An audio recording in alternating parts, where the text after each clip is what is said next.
turn down a different path and the guide stops. Ahead of us stands a group of prowlers. At the sound of us, they turn their heads in unison, as if they knew we were coming. I inhale. The prowlers wriggle somehow, their skin moving more slowly than it should, sliding across their skeletons. They laugh. We cannot lose another lantern at this point. We're almost to the island. The guide rummages through his coat with his free hand. What are you planning? Bemile's tone is borderline threatening, but the guide ignores him. He pulls out a small pouch, then opens the latch on his lantern. Wait, are you going to throw that at them? What if the bridge sets on fire? Then, yay! Lot of light! It will. We're going to run. Haha, see? Haha! This is insane! These bridges are hellish enough without them also being on fire. Guide is actually Doom Guy. Guide's a goddamn wizard. And what about the other man? If he's still out there, this could... He's dead. We're not losing another lantern. He says it with such detached certainty, it's as if he saw it happen himself. No one argues with him.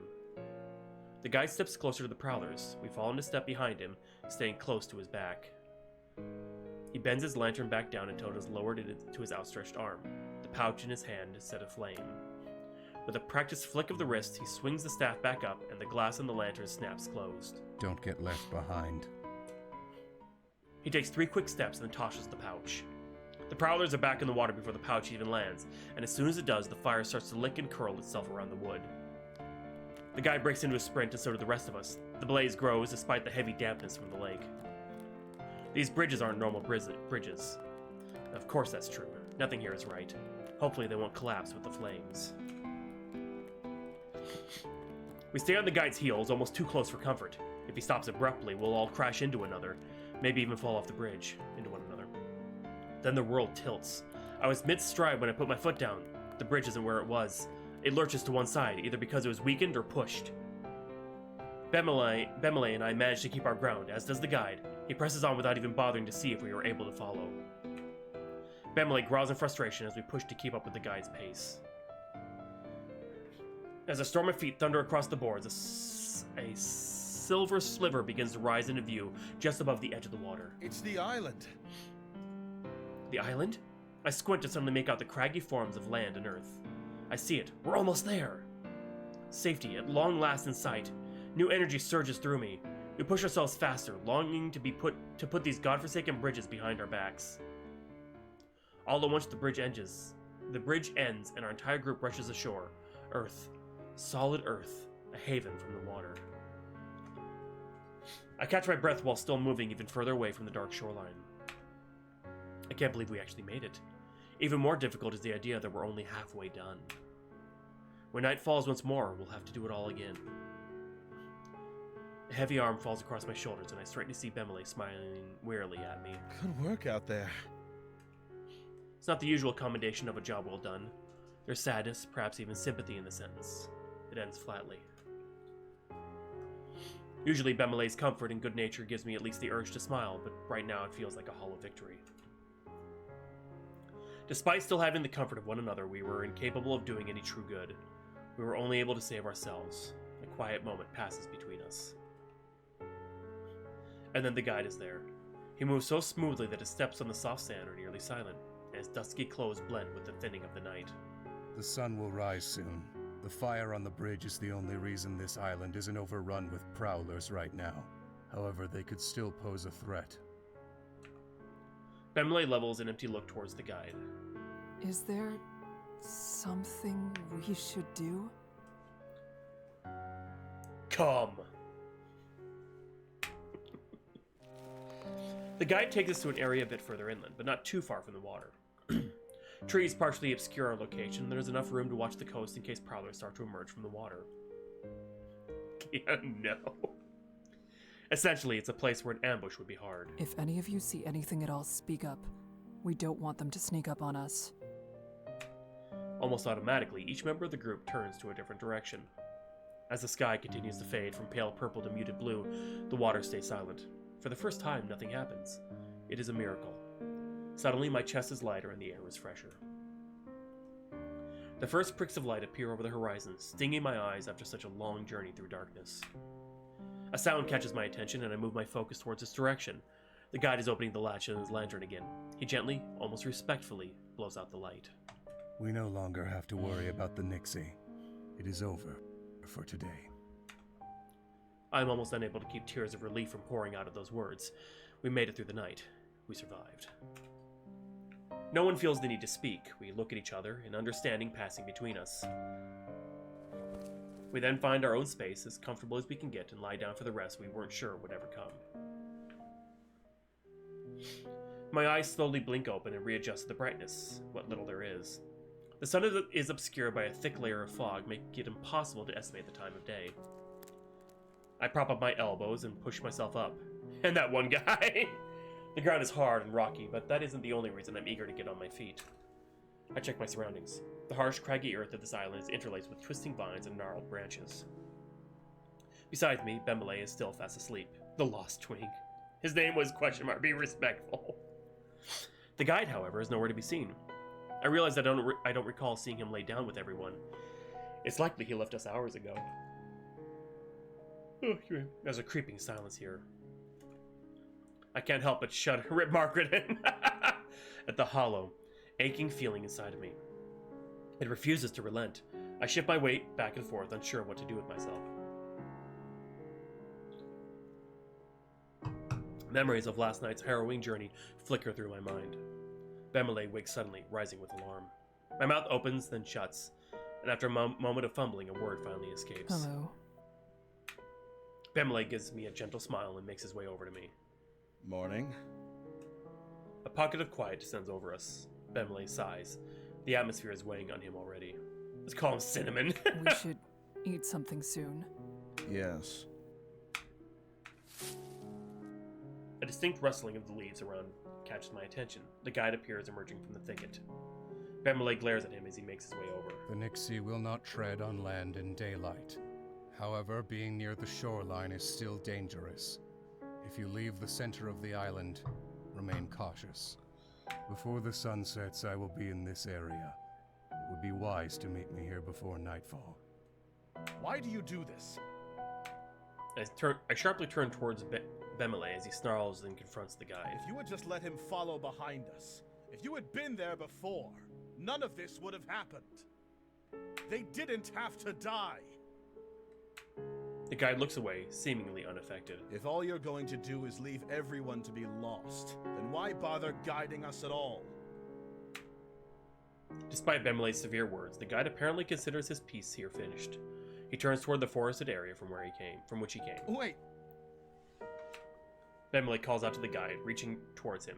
Before he can make contact, I quickly place a hand on his shoulder. He lowers his arm to his side, though I can still feel wrath emanating from him. We stay this way until the guide disappears from view. Bemele begins to kick at the ground, spraying tiny pieces of gravel about. Bemele, I know you're angry, but regardless of our feelings, we need the guide.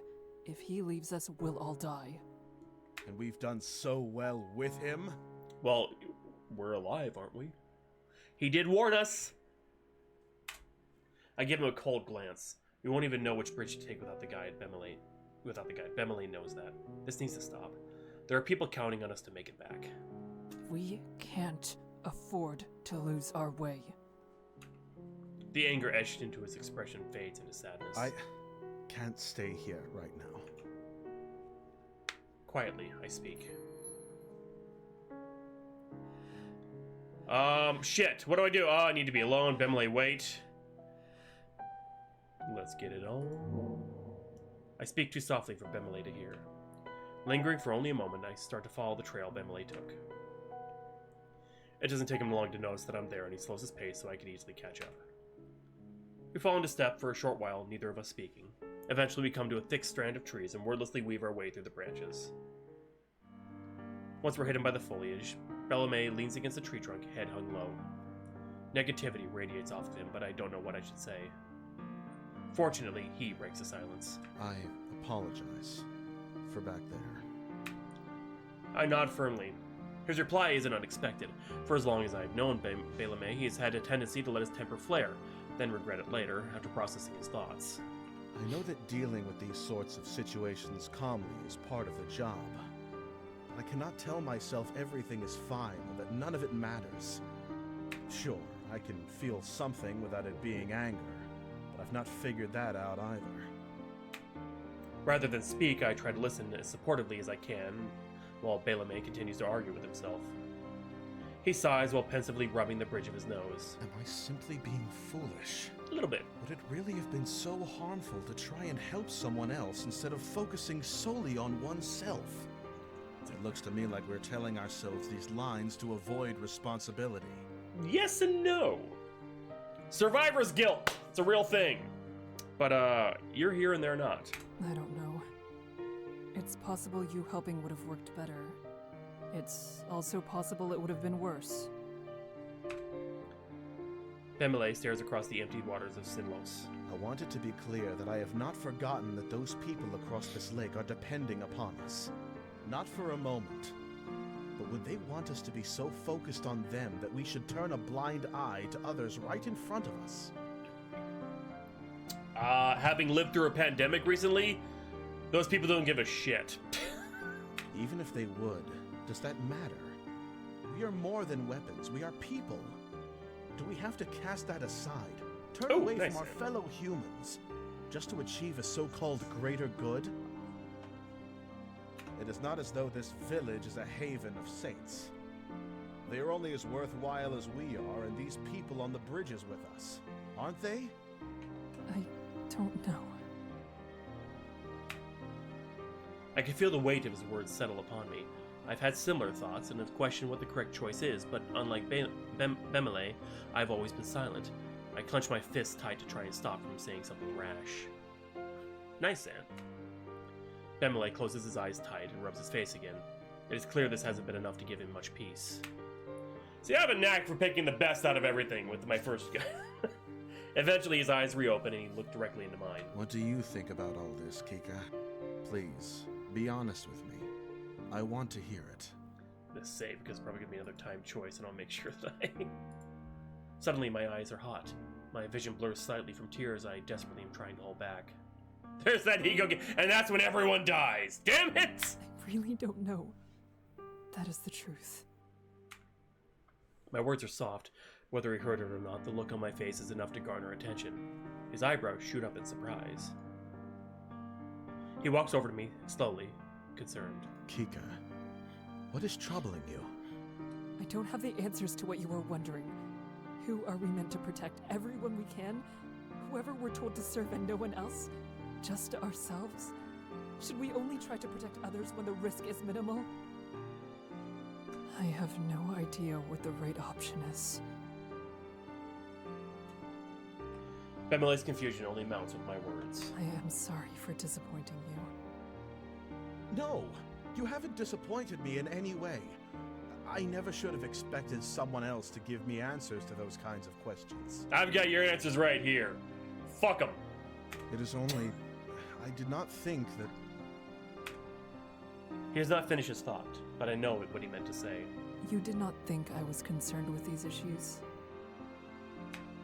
He smiles awkwardly over being caught. Yes. Damn. You never seemed to be bothered by anything we experienced before now. Choose the left one instead. With his words, my carefully held resolve crumbles. In an instant, my cheeks are wet with hot fluid cooling in the chill air as it slips down my face. I have always cared. I've always been afraid and confused, but I have kept up a I stop and gasp for air, my throat almost as tight as when we were running on the bridges. farce of strength in order to get by. I breathe deeply with relief, terrified and lightheaded for my confession. Left beef. Bemele's voice is as delicate as flower petals. I had no idea. How could I not have noticed? Because I did whatever I could to make sure no one did. I have never wished to appear weak in front of others. But the truth is, I barely get through each day. I often feel overwhelmed with sadness at all that we have experienced. Bemele gently places his hand on my shoulders as I try not to sob wildly. Kika, I truly apologize for all the thoughtless things I have said to you. I shake my head, sniffling. There is no need for you to apologize. Dora. Yeah, I know the feeling too. He smiles, the warmth almost enough to make me forget the damp. I beg to differ. I have failed to treat you right. You have always been respectful. A person needs more than respect from their comrades. They also need support. I have never given you that kind of consideration because I believed someone like you did not need it. The same could be said for me. Nonsense. You have listened to my rambling on more occasions than I can remember. Though I admit my memories may not be there due to being drunk many of those times. He's an alcoholic! Run, girl! Pemele laughs at himself while glancing in my direction to encourage me to do the same. His comforting words make me smile, and I feel my tears finally cease to fall.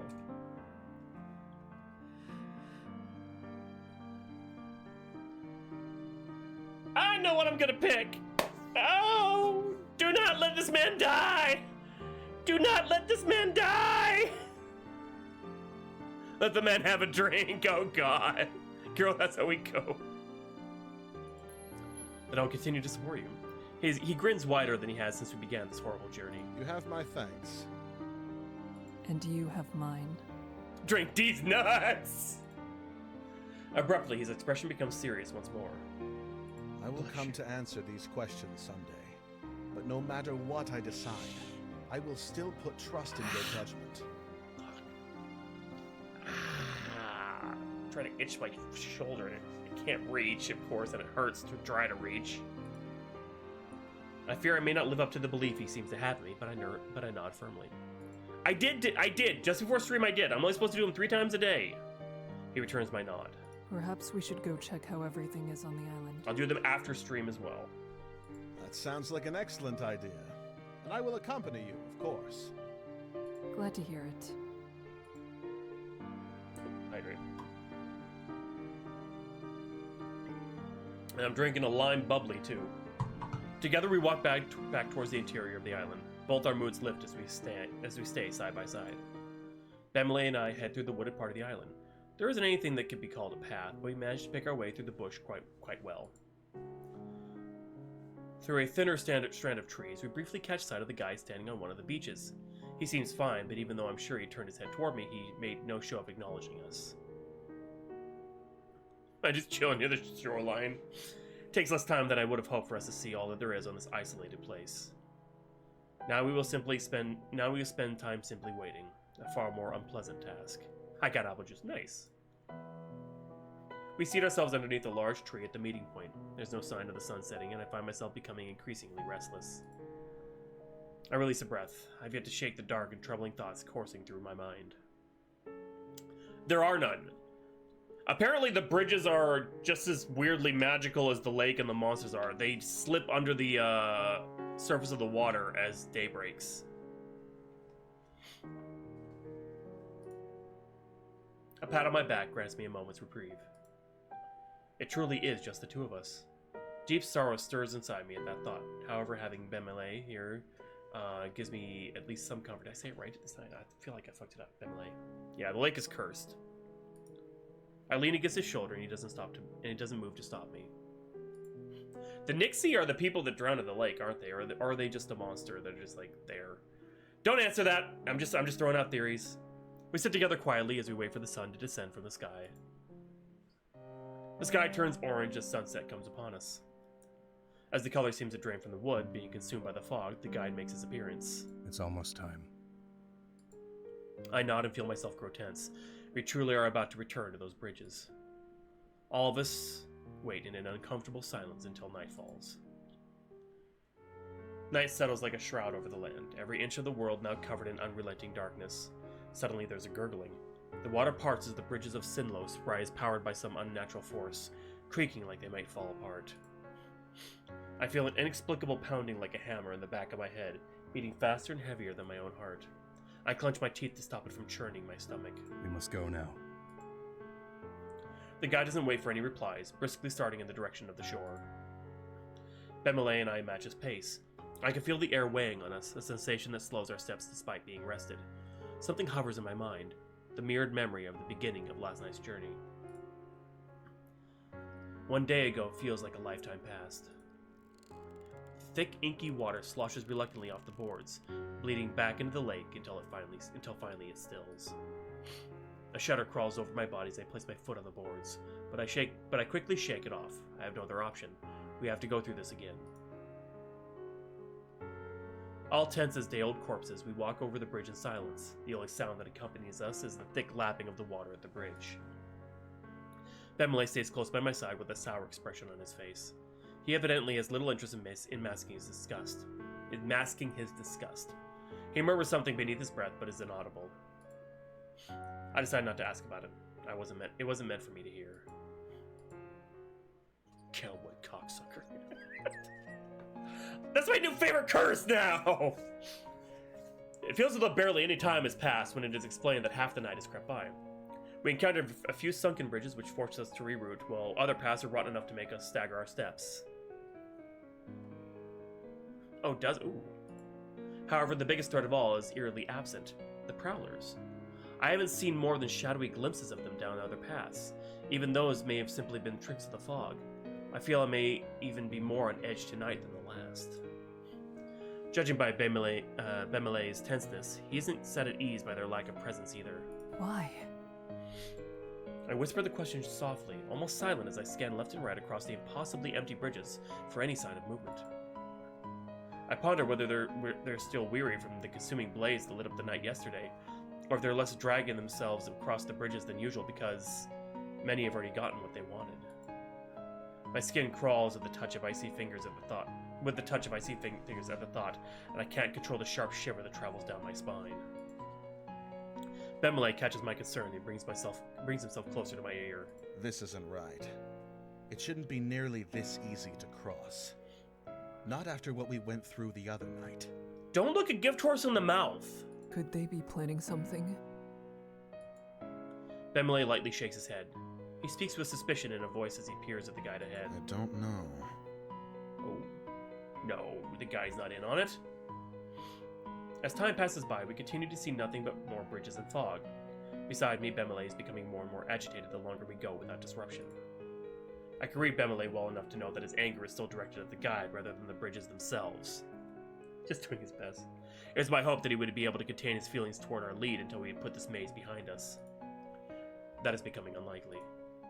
I resolve to step in before he grows too heated, and yet there is yet another hazardous argument. Your concentration is clouded, Bemele. What is troubling you? Surely you're already aware. It's him. Bemele glowers hatefully at the guide.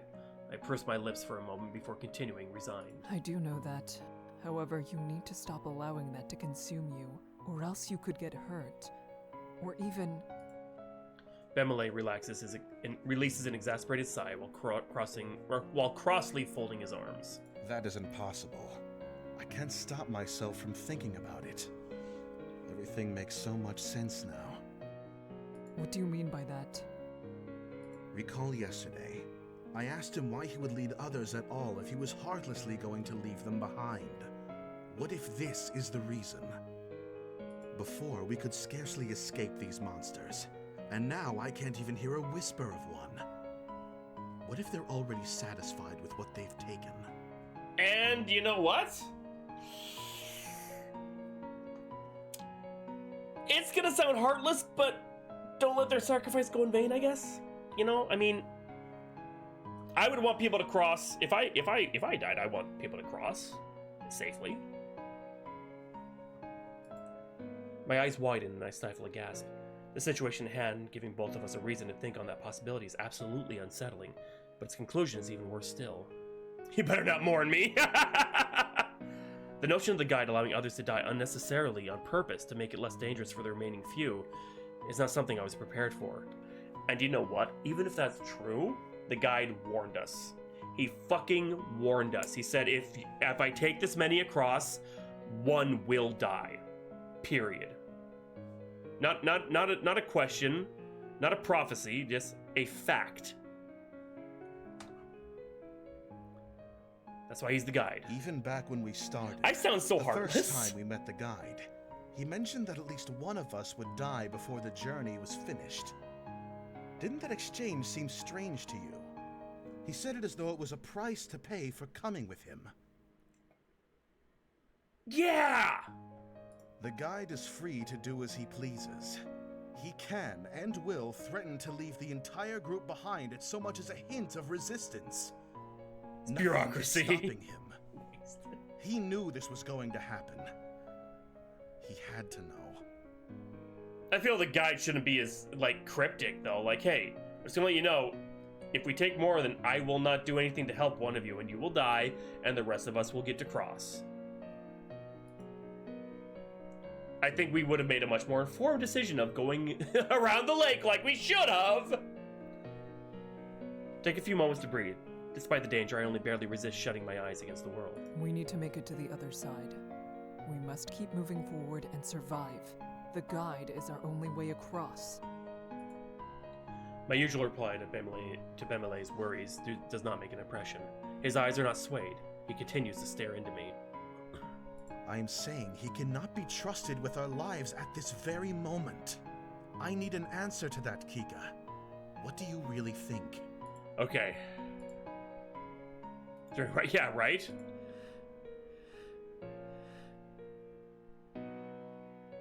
We can discuss at the end. Coming to any decision on the matter is impossible right now. There's too much danger and too many unknowns to account for to reach any sort of conclusion. I have no choice but to shut the conversation down.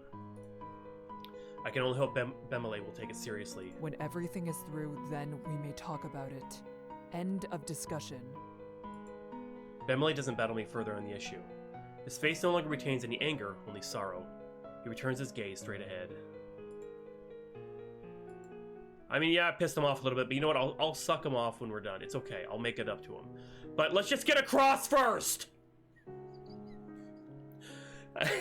Our progress continues steadily, and we still encounter no significant difficulties. How much longer until we reach the other side? We've traveled quite a ways. I don't know what you want. Yeah, I know, right? Bemelé needs to suck us off! Yeah, you're right! For all this bullshit! Bemelé's quiet, breaking question does not sound particularly enthused. It should only be another couple of hours. Huh. Be too moody. Bemelé is unconvinced. It is not only I who notices. The guide suddenly stops. Eerily, he turns his head to the side and looks back at us. Is there a problem with that? Is there? Oh, Bemelé, don't get us fucked. Don't fuck us over. We progress through the bridges at a much quicker clip this time. Bemelé's question was not idle curiosity. He's confirming that fact for himself.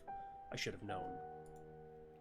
The guy looks to be slightly irritated over the attitude Bemelé has taken. Yeah, right? Dude, I already said, we'll talk about it at the end. If the guide is really, like, sacrificing people to cross, then we can deal with it in a proper way. But right now, get across! If you have something to say, you should say it. Unless you're afraid that I'm going to leave you behind. His statement lands heavily on us. Did he listen to our conversation? There were no sounds to cover our voices. However, I had assumed we were far enough away from the guide to keep our words to ourselves. Sound travels over water like fucking crazy. I'm just telling you all that right now. I will push Bemelé into the water myself! He stares with such an icy expression I nearly freeze in place. Bemelé, on the other hand, heats up and grows more hostile. He leaves my side to rush into the guide's flickering light. Don't. This is going much too far. I urge him to come back. He ignores me and takes a stand facing the guide. Am I right? Are you going to leave us behind after what I've done? The guide isn't bothered at all by Bemelé entering his space. He gives a level answer. I can find another twin. No. Well, that's grand. In that case, I'd like to know if I'm on the right track about something else. Are the monsters missing because they've already eaten?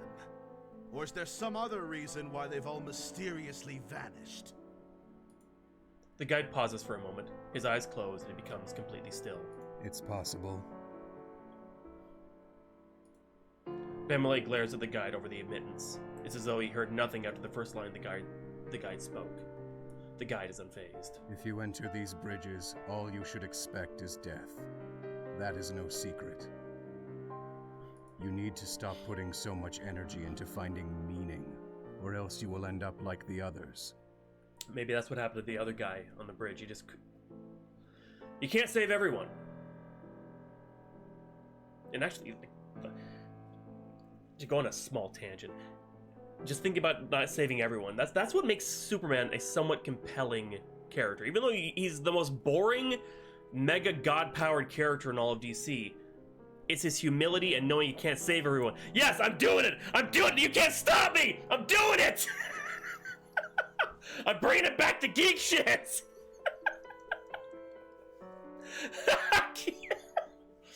Fine. Bemley ends up speechless, caught off guard by the guide openly discussing his accusation. The guide continues at Bemley's silence, annoyance leaking into his voice.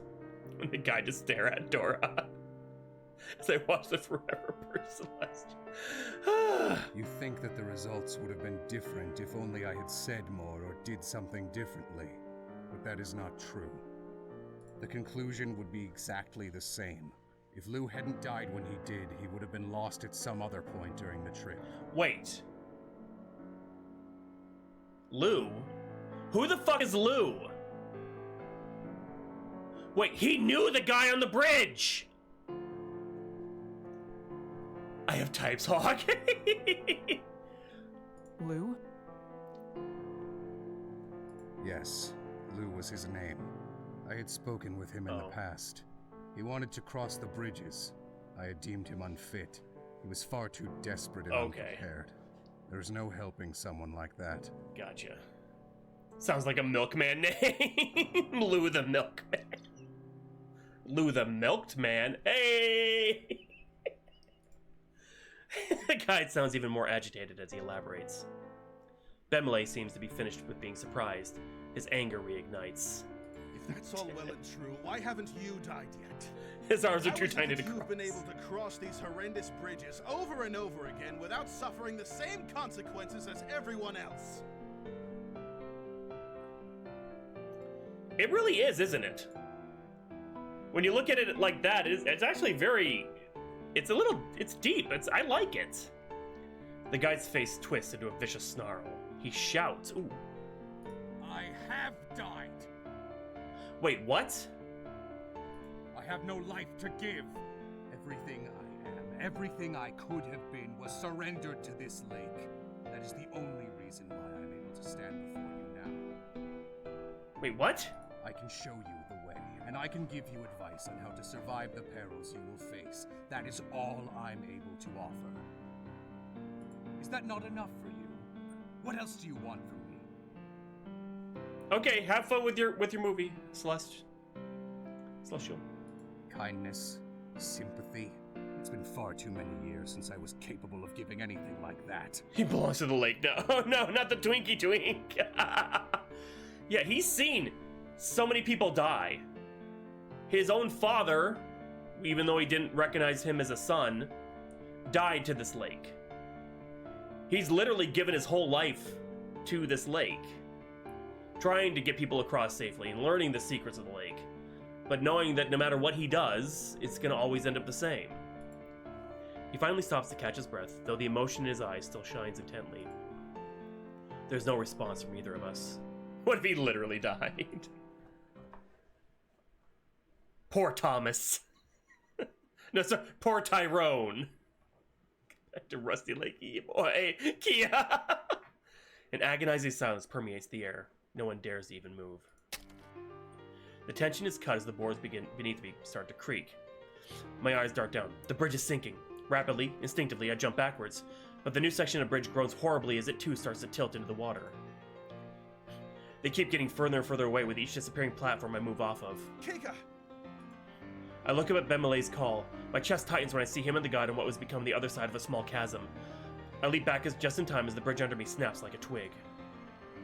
Glancing over again, they keep getting farther and farther away with each disappearing platform I move off of. Neither of those names, please. Dread creeps up my neck and I nearly lose my footing once I realize what's happening. Desperately stumbling backwards, I finally manage to regain my balance. I use this to leap as far back enough to the bridge that I land on doesn't immediately start to fall apart under my weight. In another 3 swift steps, I am finally on sturdy wood. The bridges reluctantly stop shifting and settle. The only trace left of what was once a huge section of bridge is a few splintered boards floating in the murky water. I'm sorry! At least I didn't call him Snake! The lake consumed it, somehow. I'm not surprised. Regaining my bearings, I face what has become of my circumstances. I am now separated from Bemele and the guide by a far wider gorge than anyone could leap. My throat goes bone dry as I teeter at the edge of the bridge, mind wildly scrambling for a solution that doesn't come. I lock onto Bemele's face. He's completely aghast, darting from one side of the bridge to the other like a panicked animal. Snake would have been... God damn it. There's no mistaking that he's desperate to help me in some way. However, there's also no mistaking that there aren't any options available to him. He turns to the guide with pleading eyes, all of his earlier hostility sunken with the bridges. I'm too far off to grasp what Bemele is asking, but I get the impression he's seeing if there's another way. The guide turns to me. He's completely cooled down from the earlier interaction, back to the same placid expression.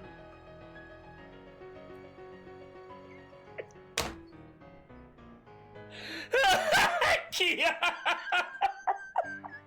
See, yeah, that's how I know that we're friends. That's how I know that we're fucking friends. He focuses back on Bemele, who has now gripped him by the cloak. The guy says one word. Judging from the look of pure terror on Bemele's face, I can only assume it was no. There's no way back to them. Not Solid Snake even. Damn it. Somebody say Snake, Illy! The guide frees himself from Bemele's grasp and continues speaking. Bemele still seems horribly shaken at his words. I can barely see from here, but I think he's quivering. As I watch the two discuss my fate, unable to say anything, fear starts to crawl over me. My arms run cool to cold to freezing.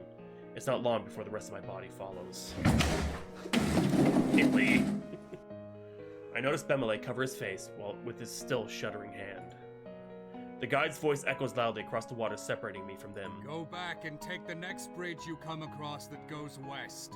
There may be enough time for you to find your own way. I blink, taken aback for a moment, before I quickly regain my composure. That's right, this isn't over. How quickly the tide turns. I still have my lantern with me. The prowlers are less active, and if the guide says that it's possible, it could be true. I nod solemnly at his words and yell back. I'll meet you there! Don't wait for me! He bows his head and starts slowly to back away from the edge. Bemele pulls his head from his hand to look at me. Even across the water, I could tell that he's crying. I smile forlornly at him as the wind whips against my back. I speak softly. You need to go. He doesn't hear me because we're too far apart. Oh. There's no way he could have heard me, and I'm confident that the sentiment got across. I spin on my heels and head back the way we came, searching for the bridge the guide said to take. I can only hope that we all safely reunite before this night ends. Okay, have fun, Dora. I spare a brief glance behind me, however, there's not a trace of them or even the dead end I was stranded at. With a painful contracting of my heart, I realize that I am truly alone now. Quickly, I shake off the thought and refocus my attention on what is in front of me. The first branching of the path comes into reach. Oh, I'm saving my fucking game. I skid into a full stop in front of it. The path west is as dark and desolate as every bridge. It's impossible to see what's down the twisting way. The previous conversation comes floating back to me. Now that I'm here, I must face that concern. Is the guide reliable? Can he be trusted? I'm saying yes. He's not out here to try to kill us. And the prowlers are less today, so why would he... There's no further need to sacrifice another person or let the bridge take us. I'm trusting the fucking guard. I had to leave so they could go on without being weighed down. That I don't regret. However, I can help but wonder if the guide couldn't give me a proper suggestion because of the sinking bridge. A mistake could have been made. It is also possible he knowingly gave false hope to keep the situation calm, or perhaps he intentionally set me on the wrong path because it would be easier for them if I did not make it. I look between the pathways. Based on my direction, it does seem as though other options could potentially connect me to them before the west does, yet I cannot possibly know until I move forward. I need to make a decision. Follow the guy's path, 100%. No, I can't allow doubt to take control. We've known from the beginning that there is only one path that has led travelers to safety. His. I will take the guide on his word. Yeah, it's the only smart way. Without wasting an additional moment, I make my way across the western bridge. I walk at a moderately brisk pace, not wanting to risk tipping or running out of energy in a moment where I need it. If the eeriness of the lake was disconcerting before, now it is overwhelming. The blizzard-like fog drifting over the waters limits my vision into the span of my arms. The utter silence was comfort, despite how otherworldly it felt, but the whispering of the lake has started to stir now. I gulped despite myself. They've noticed me. As their chattering grows, I consider briefly if the others hear them as well, or if they've come out specifically because I'm on my own. I straighten my back and walk more surely. I cannot let them believe I am an easy target. I even consider keeping my sword in hand, but that doesn't seem entirely likely they would realize it is something that could hurt them. To keep my mind from wandering into dark places, I count my steps like we used to in training. 1, 2, 3, 4. Despite my best efforts, things are starting to get to me. My worries wash over me, causing painful twinges underneath my clothes that make me jerk and twitch like a fly-bitten horse. The whispering in human voices, the feeling of vulnerability, the horrible thought of being hopelessly lost all melded together is consuming me. My pace breaks from the steady rhythm of my counting set. It quickens more as I start to succumb to fear. My brisk step turns into a long, frantic strides. Something in me whispers, faster, go faster, don't let them catch you, and I listen. I break into a run. Like moving on landmines, flashes of fear explode in my mind and drive my feet harder, faster, stronger along the path. Until suddenly, my sense of reason returns and I stop dead. My chest rises and falls with deep, heaving breaths as I try to calm myself down. The monsters erupt into an inharmonious chorus of what sounds to be wicked laughs. I fight the urge to shout back at the creatures. This feels like a nightmare I will never wake up from. I take another breath and resume my measured progress. Even after the first crossroad, I continue with the guide's simple direction, keeping west every chance I get. I have no other hints for this labyrinth. It's difficult to tell how much time has passed. It must be at least an hour, judging by how much energy I've expended. Since I recomposed myself, I have not stopped walking for a second. Despite how much time has worn on, the route still feels like an endless abyss. Then I hear a noise which causes a shuddering chill to creep down my spine. An uneven clicking followed by a squelching sound. It's a prowler. I immediately turn to look behind me. There's nothing. I breathe out, relieved.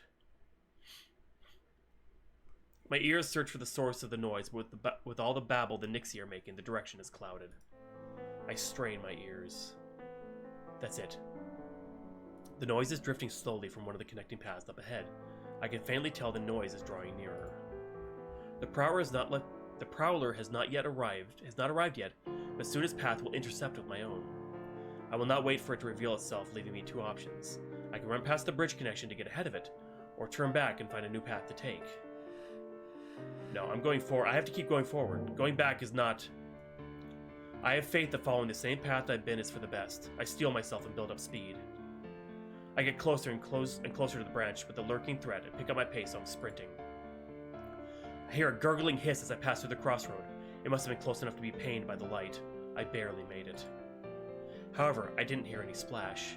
It is still nearby.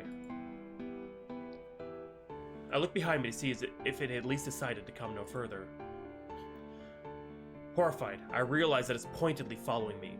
It is no longer mindlessly dragging itself through blackness. I have become its target. Its limbs bend wildly and unnaturally. It looks as though it's only barely keeping itself upright as its torso wobbles on its hips. That isn't stopping it from giving chase.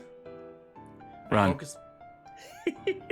I focus my view back ahead and continue to run. My breathing rapidly becomes ragged. I can still hear the squishing footsteps of the prowler behind me as it lunges its body forward in that unnatural gait. Without warning, the bridge lurches to one side. Oh shit! Catching me completely off guard, I lose my footing and slam into the damp surface of the bridge. My light falls with me, painfully snuffing out. Splashes and the excited stirring of many voices come from the lake. How? Why? Is it rotting? Or did they push the support beams? I am left with no time to ponder the mystery as the monster draws near. I scramble back onto my feet as it closes in. Grabbing my dark lantern, I resume running at some pace to put some space between us again. I open the latch of my lantern and pull out a match. I'll have to slow down, at least briefly, to properly light the flame without blowing it out. With death on my heels, I must not let one precious moment be wasted. Oh god, I'm saving again because I don't know how it's gonna turn out! Set on my plan, and with everything in hand, I begin to decrease my pace. Light the lantern! Moving as fast as I am capable, I place a lit match inside the lantern and the oil catches fire. As the flame grows, I can hear the awful footsteps behind me begin to peter out. I steal a glance behind me. It has truly stopped. The return of light seems to catch it off guard, and thankfully it declines, coming closer. No, why stare it down? No, run! After a moment's reprieve to breathe, I rush forward once more. Fighting isn't an option, and I need to get away from that monster. I'm not able to run fast enough, however. What? I let out a loud scream as the prowler latches onto my body from behind.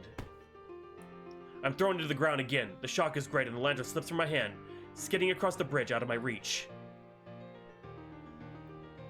Because it came into contact with the light, the prowler drops itself back into the depths without attacking again.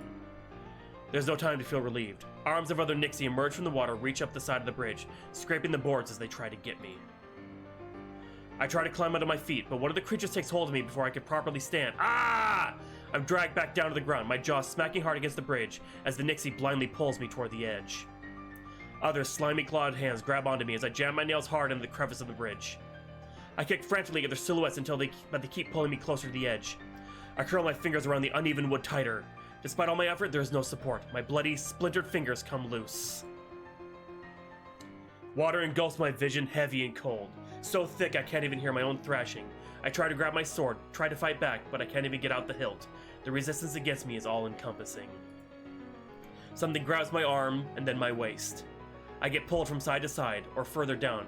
First one way, then another. The water feels like a solid substance, and being dragged against it is like I'm being pressed through something. My vision grows darker and darker. I can't tell whether I'm going lower or whether I'm losing consciousness. My arms flail to bring me closer to wherever the surface is, but nothing is working. Complete darkness engulfs me. Was everything I've done worth it?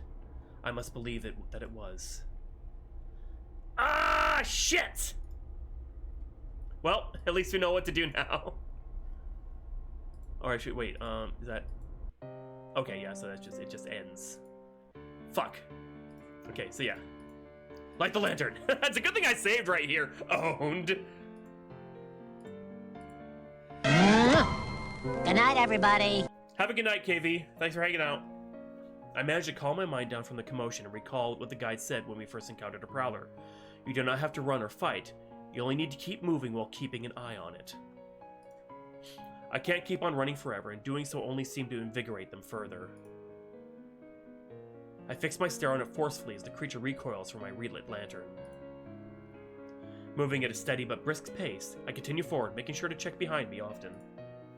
It creeps at a distance, however the thing makes no more dramatic attempts to engage with me, choosing only to lurk. I am set on edge by its presence, but in a way it's strangely beneficial. It makes it harder to get lost within my own mind with the tension in the air is so high. Reaffirming my goals, I go down. I see my gut was said to stare it down, but I'm like, ah, no, run! Go bridge after bridge, making my way to what I can only hope is the way out. Eventually, the prowler halts at the precipice of one of the branches. Frustrated, it paces back and forth on the border as though something is physically stopping it from going further. Why does the lake have redeads? I decide to take that as a good omen. This journey of mine returns to one of isolation. Even the whispers of Sinlos have ceased. Suddenly, I realize through the fog the black sky is turning dark blue. Dawn is beginning to rise. At this point, there's no use in keeping up my strength. I sprint down the bridge, going faster and faster as I hold out for some sort of sign. Anything. Eventually, I receive one. The silhouette of land peeks into my field of vision. I can scarcely believe it as I blink away the tears. With renewed spirit, I press down the bridge with increased speed, desperately trying to outpace the sun. The glowing orb peeks into view against the obscured sky and begins to ascend unfeelingly. With each step, the sky brightens ever so slightly more. I race through the oppressive fog and... there's a voice in the distance. It isn't the horrifying sound of monsters looming. It's Bemele. He's calling out for me. Emily! I shout back at him through the dark, foggy void. My voice comes out as a horribly weak wheeze between deep, shaky breaths. I am almost certain he couldn't hear me. I'm not bothered by that, however. I will find him. I'm coming, Bemele. Please, just wait for me. I keep running against the increasing light, and his figure comes into view, here on the bridges. Bemele races toward me at high speed and doesn't slow down when he gets near. He grabs hold of my side and supports my dropping frame as I slow to a stop. I barely choke out a sentence as I strain to catch my breath. Why are you here? I was looking for you, of course. I knew you had to be nearby. You had to be. Don't worry over it. I wasn't reckless enough to go in the dark. I waited until there was some sun and stayed on one path. He grins at his own planning skills.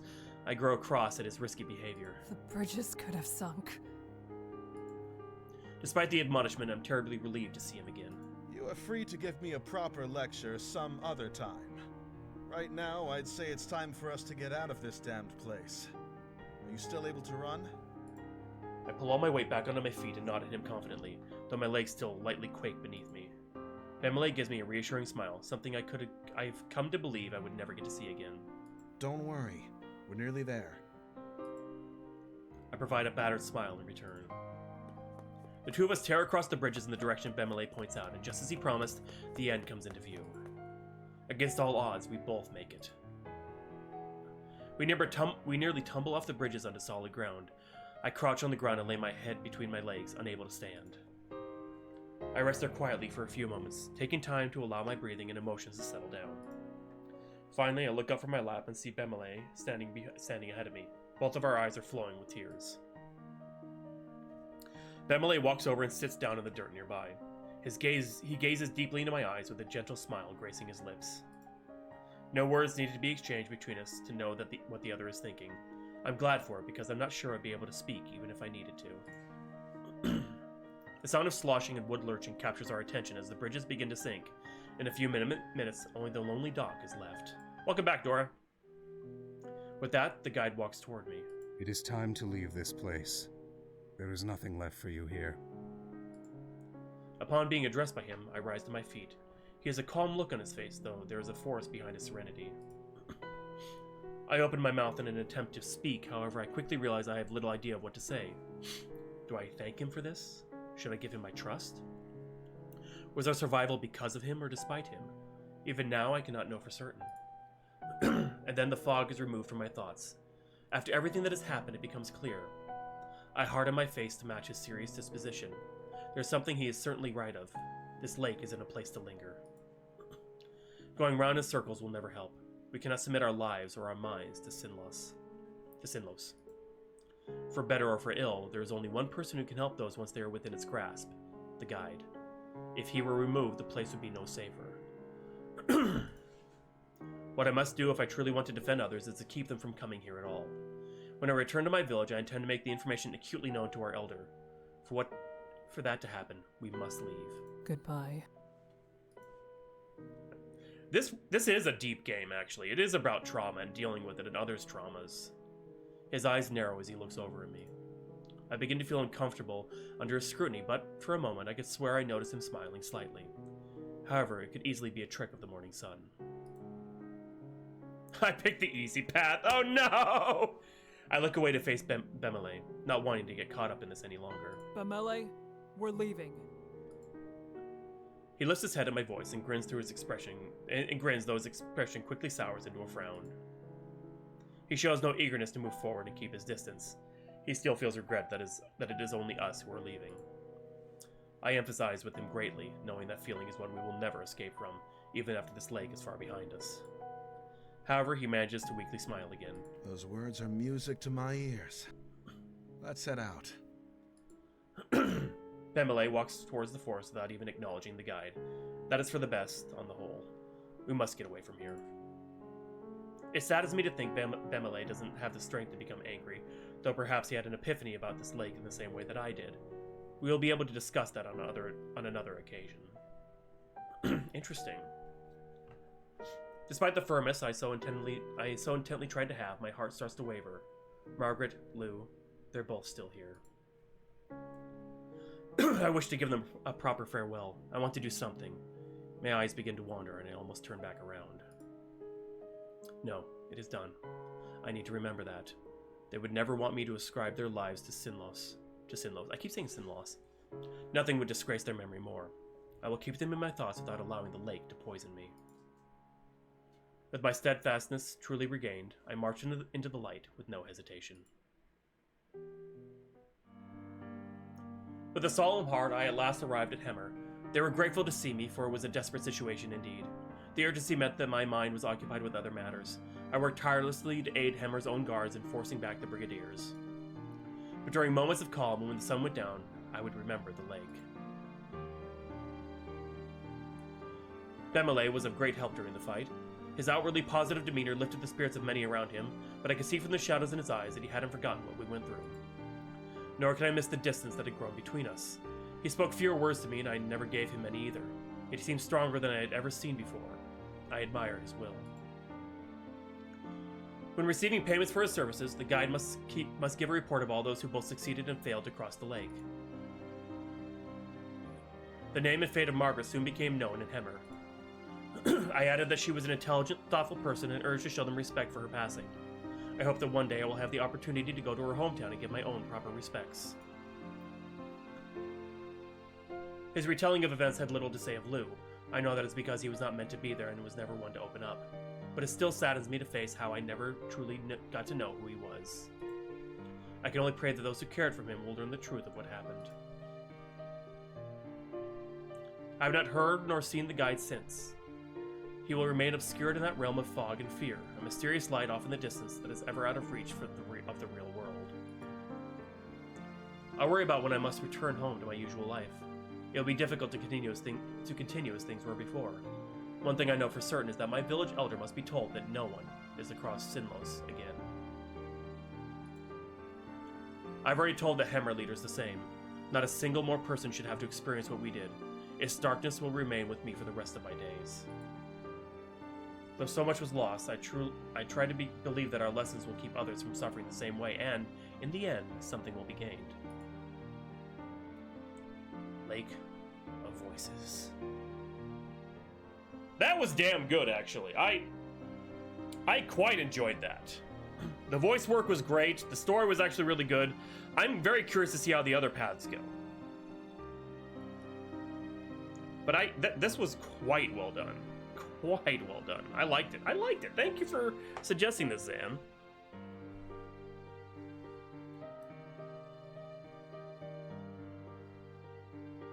Oh, it was kickstarted. Okay. That's what I assume. It says Project Backers. Either that or Patreon. Who knows? No, this was really good. Yeah. Corby. Supported by Corby. Yeah, I did not think... I mean, I've got 15 people watching right now. I did not think that many of you would be interested in a visual novel like this, so... I should. Maybe I'll stream it another day. I think it's because the voice work was so good and the writing was so on point. It didn't meander, it knew what it wanted to say exactly. It was really well written. And that was engaging enough for you guys to stick around. Which is really good. I mean, I think that's what really matters a lot. It was a very engaging story. Thank you for playing. Yeah, this was really super good.